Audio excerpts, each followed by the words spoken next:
Start.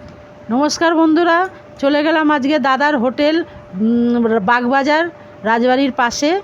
তাই এই হোটেলে আমরা প্রায় গিয়ে থাকি। ছেলে বলল মা দুপুরে লাঞ্চটা আজকে এখানেই করি। তা অনেক কিছু মেনুতে বলেছিল যে নাও মা খাও এই সেই।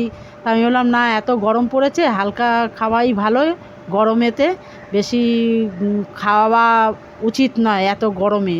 হ্যাঁ, তা এই যে ভাত দিয়েছে, তার সাথে এই যে বাঁধাকপির তরকারি দিয়েছে। হ্যাঁ, তারপরে এই যে শুক্তো, দুধ দিয়ে শুক্তো করেছে বন্ধুরা, এত ভালো লাগে না। আর তার সাথে এই ঝরঝরে আলু ভাজা। হ্যাঁ, তারপরে এই যে মুসুরের ডাল দিয়েছে। হ্যাঁ, তারপরে এই যে কাতলা মাছের কালিয়া। এত টেস্ট হয় না, তাই 85 টাকার প্লেট, ভাবা যায়। হ্যাঁ, তারপরে এই যে খাসির মাংস বন্ধুরা, 2 পিস 100 টাকা এই প্লেটটা।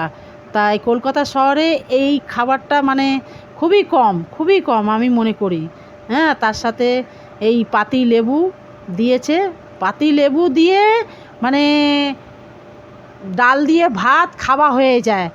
ঠিক আছে, তা এই পাতি লেবুটা চটকিয়ে নেব, ভাতের সাথে খাবো, আলু ভাজার সাথে প্রথমে। তা যাই এই বাঁধাকপি দিয়ে শুরু করে দিলাম খাওয়া। প্রথমে খেয়ে দেখি কেমন হয়েছে। তা খেয়ে বলবো ছেলেকে, ছেলে তো খেতে চায় না, দেখলেই পালায় বাঁধাকপি। বাড়িতে করলে পরে গ্যাস ঘুষ কত কথাই বলে।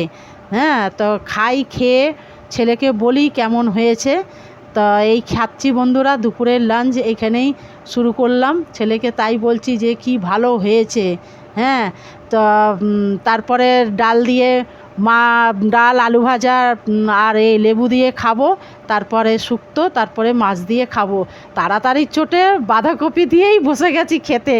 হ্যাঁ, পরপর এগুলো দিয়েই খেলাম বন্ধুরা। হ্যাঁ, তা ভিডিওটা ভালো লাগলে বন্ধুরা লাইক করো, শেয়ার করো, আমাদের পাশে থেকো এইভাবে।